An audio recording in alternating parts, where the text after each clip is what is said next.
तर नमस्कार शेतकरी बांधवांनो. आता काडीमध्ये स्टोरेज कशाला म्हणावं हे तुम्हाला इथं पाहायला मिळेल.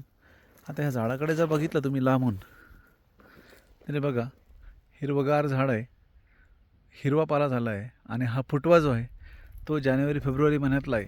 आणि 2च महिन्यामध्ये आपण हा फुटवा मॅच्युअर केला आहे.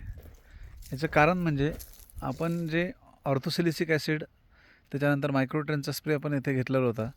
त्यानंतर मागच्या महिन्यात म्हणजे 20 तारखेला 20 मार्चच्या आसपास आपण इथे बूस्ट ग्लुकोपोटॅश आणि 052 स्प्रे घेतलेला होता.